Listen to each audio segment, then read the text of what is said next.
So, what's going on with iMessage? How come its end-to-end encryption can be compromised by Apple to access user content? Surely, messages are either end-to-end encrypted or they're not. Is that not the entire point? But Apple can access iMessage content despite those messages being protected by the company's end-to-end encrypted architecture. As Forbes reported earlier this year, Apple can decrypt and provide iMessages to law enforcement when required. While many argue that breaking end-to-end encryption to support law enforcement is justifiable, the problem is that any spare key or a backdoor is a security weakness. Content is either end-to-end encrypted or it's not. It really is that simple. This is the debate now raging between governments and tech on the future of encryption. iMessage users may wrongly believe that their communication is private, ESET's Jake Moore warns, but with access granted from just with a backup created, it somehow defeats its success in protection. And he should know, as a former digital forensics police investigator.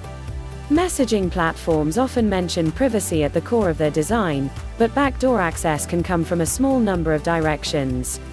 In contrast to iMessage, Signal cannot provide a user content, however forcibly it's requested by governments or agencies. Even WhatsApp cannot break its own encryption, albeit cloud backups of WhatsApp chats can be accessed. Who polices those with the access to the backdoor? Immersive Labs' Sean Wright asks. How do we ensure it's not misused? Is it the process going to be transparent? When it comes to Apple, the situation is complex. Because with just a simple setting change on your phone, you make it impossible for Apple to access your iMessages, you vastly improve the security of all that private information. The problem is cloud backups, of course.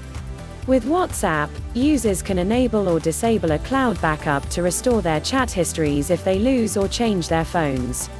Those backups are outside the platform's end-to-end encryption. And while it seems that this may be fixed in some future release, right now the only option is to disable backups. As Apple confirms, Apple retains the iCloud encryption keys in its US data centers.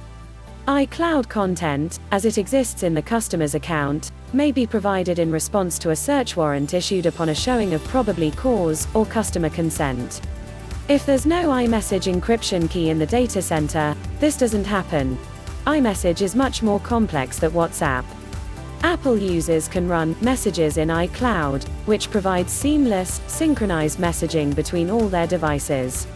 Obviously, this works by using iCloud to manage the syncing, allowing new devices to be added or reconnected devices to catch up. Other messengers also offer multiple devices access, but none are as well designed as iMessages. Telegram, Facebook Messenger and Android messages do so without any end-to-end encryption.